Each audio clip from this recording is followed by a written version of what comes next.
Hello everyone. आज हम पढ़ने जा रहे हैं सिंपल माइक्रोस्कोप। तो सिंपल माइक्रोस्कोप को इंस्ट्रूमेंट को यूज़ कहाँ करते हैं, ये ऑप्टिकल इंस्ट्रूमेंट का सेकंड पार्ट है, मतलब रे ऑफ टेक्स का सेकंड पार्ट है। तो कंफ्यूज नहीं होना उसमें चीज़ में, ठीक है। देखिए ध्यान से, इसमें कहा गया simple microscope it is an instrument which is use to see large image of small object clearly. यानी एक स्मॉल ऑब्जेक्ट की लार्ज इमेज कैसे दे सकते हैं, यानी आप देखते हो कर्ड के अंदर बैक्टीरियाज होते हैं, उन बैक्टीरियाज को हम किससे यूज़ देख सकते हैं, सिंपल माइक्रोस्कोप से या माइक्रोस्कोप से यूज़ कर सकते हैं उसके लिए, ठीक है।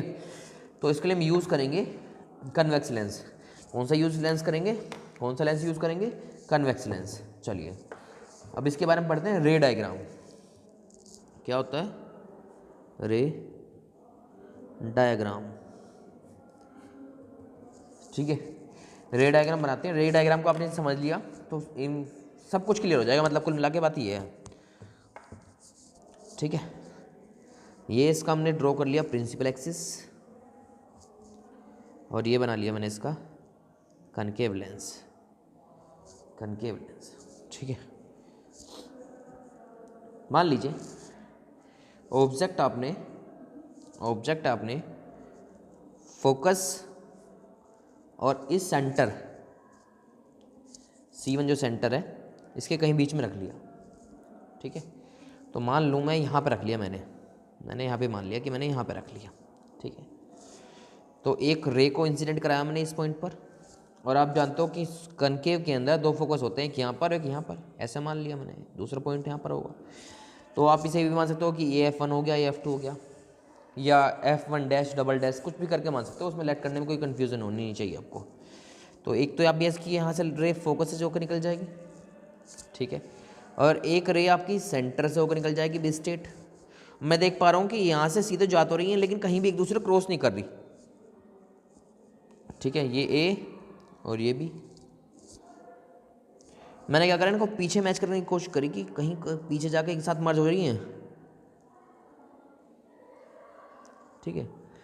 ये इस पॉइंट पर जाकर लगभग ज्वाइन हो रही है। तो इमेज हमारी यहाँ कन्व हो गई।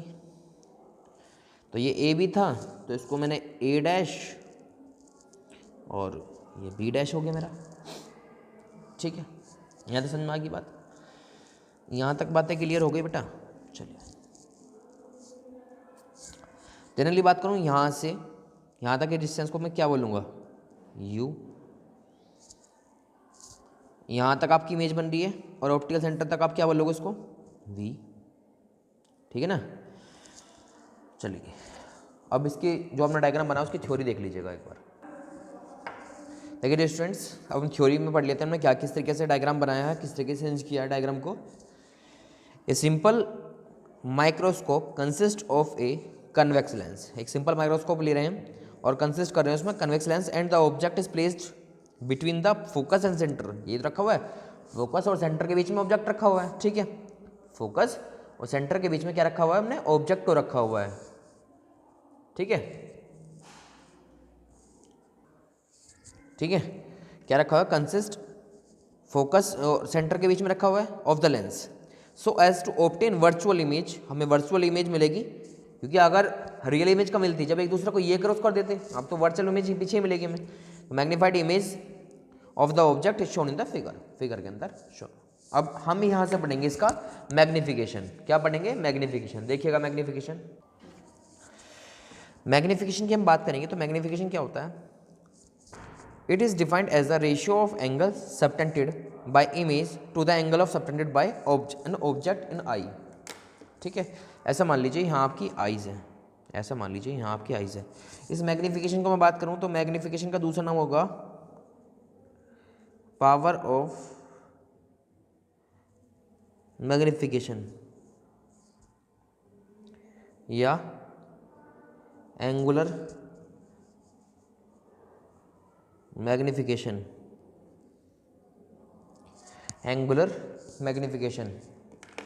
ठीक है। और जनरली बात मैं अगर यहाँ से आपसे बात करूँ मैग्नीफिकेशन के, तो यहाँ से फॉर्मूला हो जाएगा m = बीटा अपॉन अल्फा। अब बीटा के लिए समझना बीटा और अल्फा क्यों बता रहा हूँ। मैं देख पा रहा हूँ कि इमेज से ये वाला जो ए डैश बी डैश और सी के लिए आ रहा है इस पॉइंट को, तो यहाँ से इमेज के लिए लेंस पे क्या बन रहा होगा, सब एंगल सबटेंडेड बीटा, पढ़ा था ना आपने पहले भी, ठीक है। और अब मुझे अल्फा की बात करनी है क्योंकि इमेज के लिए तो हो गया, लेकिन मेरा ऑब्जेक्ट यहाँ पर है, अगर यहीं से मैं ऑब्जेक्ट से अल्फा ले लूँगा तो दिक्कत हो जाएगी बहुत ज़्यादा। तो मैं क्या कर रहा हूँ, इस ऑब्जेक्ट को ऐसे मान रहा हूँ थोड़ी देर के लिए, इमेजनरी लाइन मान ली कि यहाँ पर होगा, तो यहाँ से ऑब्जेक्ट के लिए ये वाला पॉइंट होगा आपका अल्फा। समझ पाए इतनी बात। रेफरेंस पॉइंट ऑब्जेक्ट और इमेज का सेम होना चाहिए, सिंपल माइक्रोस्कोप में, कंपाउंड माइक्रोस्कोप में, इवन टेलीस्कोप में भी सेम होना चाहिए, लेकिन उसमें कंडीशन थोड़ी चेंज हो जाती हैं। होता सेम ही है लेकिन थोड़ी थोड़ी चीज़ें बदल जाती हैं, ठीक है। तो यहाँ से हो जाएगा m is equal to beta upon alpha. समझ में आई इतनी बात, इतनी बातें क्लियर हो गई, अल्फा बीटा। आपने अगर मैं जनरली बात करूँ तो यहाँ से H I upon H O पढ़ा होगा, height of image upon height of object, ये पढ़ा होगा ना। चलिए अब इसके केस की बात कर लेते हैं, ध्यान समझेंगे उस चीज़ को भी, ध्यान से बिल्कुल देखेंगे।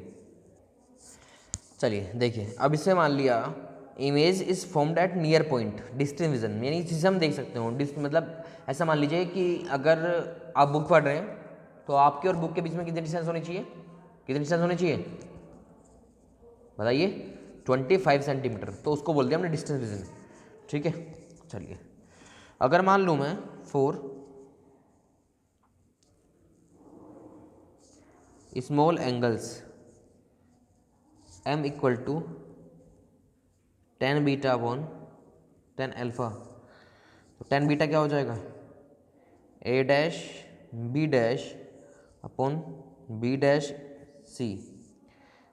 नहीं समझ भी, देखिए डायग्राम, देखिए डायग्राम को देखिए थोड़ा सा। 10 बीटा, बीटा यहाँ पर आ रहा है तो मैंने ट्रायंगल क्रिएट करा a b b डैश, लेकिन इसकी वजह से नहीं बन रहा, ये तो इमेज की वजह से बन रहा, तो a डैश b डैश तो c, यहाँ तो c था। अब ध्यान समझना मेरी बात, ये परपेंडिकुलर और ये बेस, 10 का फॉर्मूला ये तो होता है परपेंडिकुलर अपॉन बेस, तो a डैश b डैश और b डैश इंटू सी, b डैश अपॉन सी। अल्फा के लिए लेके चलें तो देखा ध्यान से, ए बी या इसको भी लेकर चलने कोई दिक्कत नहीं, ए डैश या इसको मैं पॉइंट मान लेता हूँ, चलो A1, आप कंफ्यूज नहीं होगे, यहाँ से हमने ऑब्जेक्ट ले लिया, ये परपेंडिकुलर वर्क कर रहा है यहाँ से, A1 B डैश और B डैश C, तो मैं लिख दूंगा यहाँ से A1 B डैश C, ठीक है, B डैश C, तो इस पॉइंट से ये पॉइंट क्रॉस हो जाएगा, तो यहाँ से मुझे क्या मिल जाएगा बताइए, यहाँ से मुझे मिल जाएगा A dash B dash upon A dash A1 और B डैश। मैं कह सकता हूँ कि ए बी जो होगा, या ये जो आपका A dash sorry A1 B dash जो होगा वो सिमिलर होगा ए बी के। क्यों, आप यहाँ से यहीं तो लेके गए हो उसे, लेकिन हाइट तो चेंज नहीं की ना आपने इसकी, या कुछ चेंज किया है, बस आप इसको यहाँ मान लिया रेफरेंस पॉइंट की वजह से। तो यहाँ से कितना हो जाएगा, m equal to A dash B dash upon में क्या आ जाएगा ए बी। तो इससे कह सकते हो कि ये आपकी इमेज थी और ये आपका ऑब्जेक्ट था, तो m इक्वल टू कितना आ जाएगा, size of image upon size of object, ठीक है। समझ गए होंगे कितनी बात है। चलिए अब मैं कहूँ, डायग्राम आपने बना लिया होगा, now triangle A dash B dash C and triangle A B C are similar. मैं कहूँ ये सिमिलर है, तो आप क्या कहोगे, नहीं समझे, पहले देख लीजिएगा, ए डैश बी डैश सी और ए बी सी सिमिलर होंगे, नहीं समझे भी, अरे यहाँ भी 90 डिग्री एंगल बन रहा है, यहाँ भी 90 डिग्री एंगल का, यहाँ भी इसके सामने परपेंडिकुलर है, यहाँ भी इसके सामने परपेंडिकुलर है, तो एंगल साइड एंगल नहीं लग जाएगा, ठीक है। तो यहाँ से मैं क्या कहूँगा, चैप्टर 6 के अंदर पढ़ा होगा क्लास 10th में, ए बी इक्वल टू क्या हो जाएगा, बी डैश सी और बी सी, यहाँ से कितना आ जाएगा, m equal to B dash C upon B C equal to कितना आ जाएगा, माइनस का वी अपॉन माइनस का यू। तो माइनस से माइनस करो जाएगा। अब माइनस क्यों आया, क्योंकि वी भी लेफ्ट साइड में है और यू भी लेफ्ट साइड में, दोनों लेफ्ट साइड में है ना, इसी वजह से माइनस आया। ठीक है, इसी वजह से माइनस आया। तो यहाँ से एम इज इक्वल टू कितना आ जाएगा, वी अपॉन यू। ठीक है, अब according to lens formula, lens formula के अकॉर्डिंग देख लेते हैं।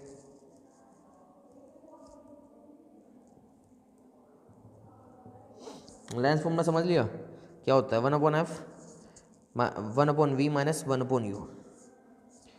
अब बोथ साइड मल्टीप्लाई कर दो, on both side multiply by V से मल्टीप्लाई कर लिया, तो यहाँ जाएगा v अपॉन एफ, यहाँ जाएगा v अपॉन वी, और यहाँ जाएगा v upon you.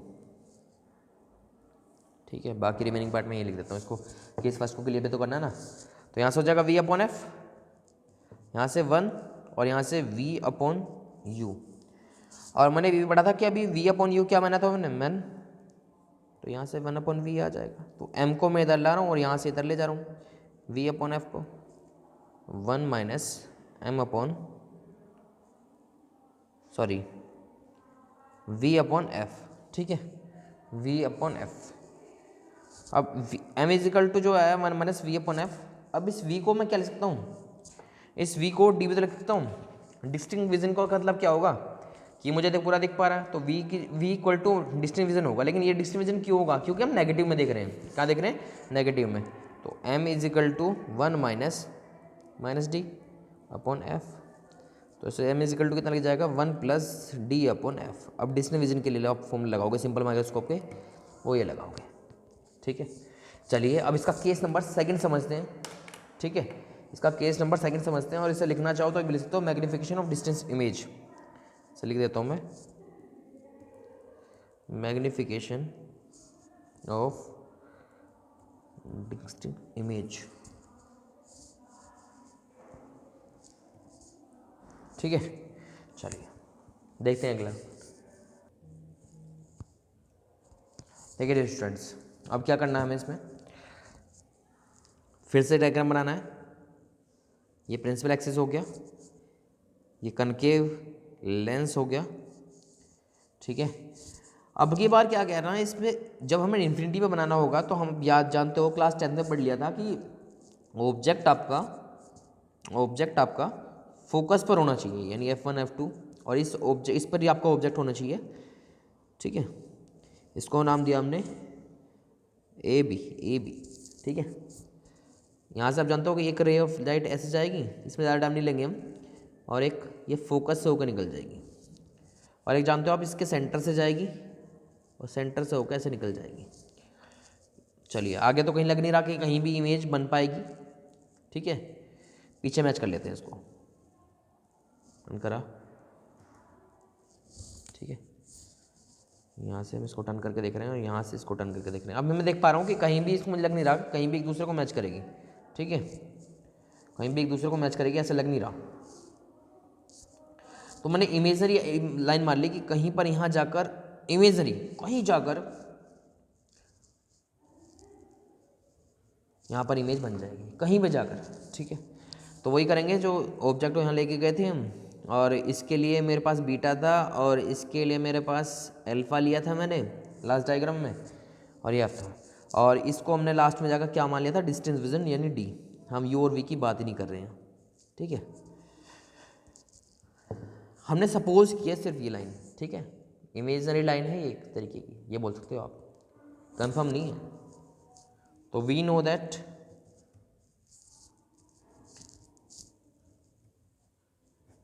tan beta upon tan alpha.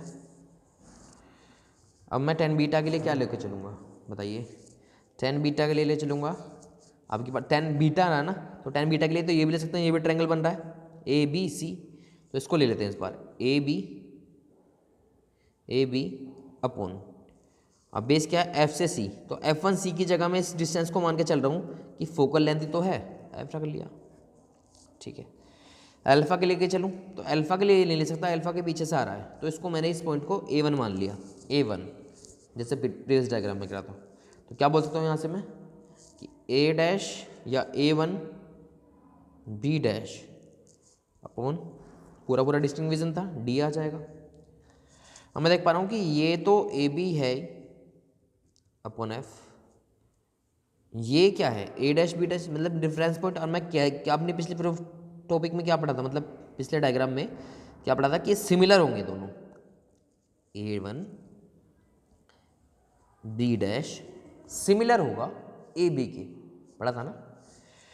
चलिए तो बस उस पर बात करनी है मैं। इसको हमने ए बी लिख लिया, इसको डी रख लिया, और ए बी से ए बी क्रॉस हो गया, तो मुझे यहाँ से क्या मिल जाएगा, डी अपॉन एफ, और किसकी वैल्यू आ गई, एम की। ठीक है, ये माइनस मैंने क्यों नहीं लिया, दोनों माइनस में बन रहे हैं, कोई दिक्कत नहीं, अगर आप चाहो तो माइनस में लिख सकते हो, माइनस माइनस कट जाएगा तो कितना आ जाएगा, डी अपॉन एफ आ जाएगा। जब भी मैंने इस वजह से माइनस नहीं लिया था, कभी आप सोचने लगो कि माइनस नहीं आया, माइनस आएगा लेकिन माइनस कट जाएगा, इस वजह से माइनस नहीं लिया था। ठीक है, तो आज की क्लास यहीं रखते हैं, इसको अच्छे से कर लीजिएगा कंपाउंड माइक्रोस्कोप के लिए। चैनल पे बने रहना। ठीक है, थैंक यू।